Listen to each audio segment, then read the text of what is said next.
What's going on, everybody? This is the brand new Ryobi pruning saw. It is the 6-inch. This is the 1+ HP. I'll be pairing this with a 6-amp HP battery. I wanted to put it up against this Ryobi HP reciprocating saw just to see if there's really any point in this. Other than the vibration that you get from this, I believe these two can do the exact same thing. I do have a 2x4. I'm going to make a couple cuts in it with this, and then I'm going to switch over to the reciprocating saw and see which one does it faster. The only benefit from this is when you're cutting smaller branches, the reciprocating saw tends to like bind up on whatever you're cutting and it just starts shaking. Let's try to make a few cuts. One thing I will show you is there are no HP terminals in here to take advantage of the HP battery.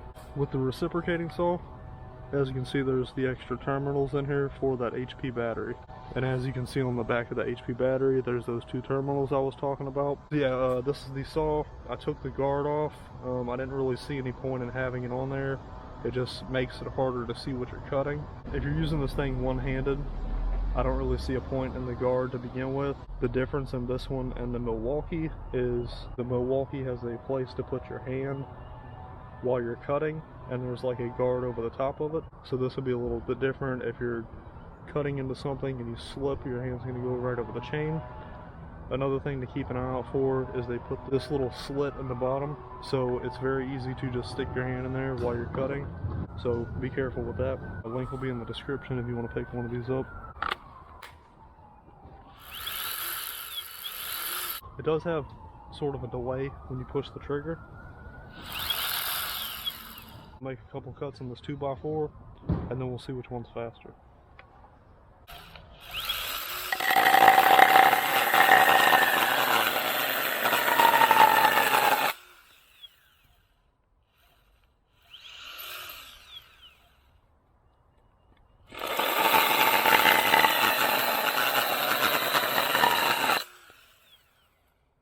Alright, seemed to work out pretty good. You can hear the power difference in this, and this is light enough to be used one hand.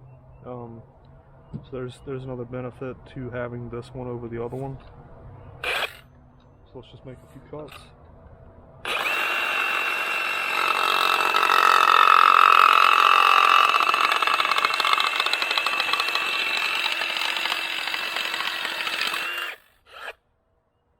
Yeah, as you could tell, there is so much vibration in this, it was just shaking it all over the place, and the cut seemed to be a lot slower.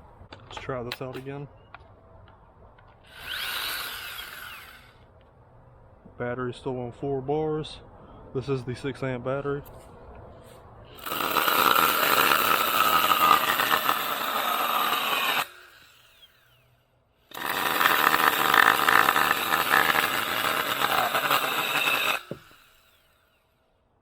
Oh yeah, a lot smoother. I think this is the winner in this comparison, so I'll probably end up sticking with this. As far as even cutting wood, seems to be a lot better, a lot less vibration on the hands. I don't feel really any vibration while using this. There is a tensioner here. Maybe it's safe to unplug the battery first, make sure there's no power to it, and then you can tell that chain came loose after only a few cuts. So you just unscrew this to loosen it, and then you tighten up the chain with this, and then tighten this back down, and it's good to go. Just make sure you can turn it somewhat, that way you don't mess the chain up. There is no oiler in this one.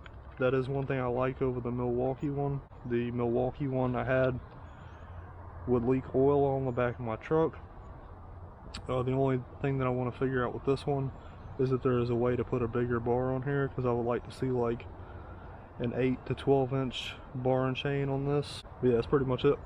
Appreciate you checking out the video. See you in the next one.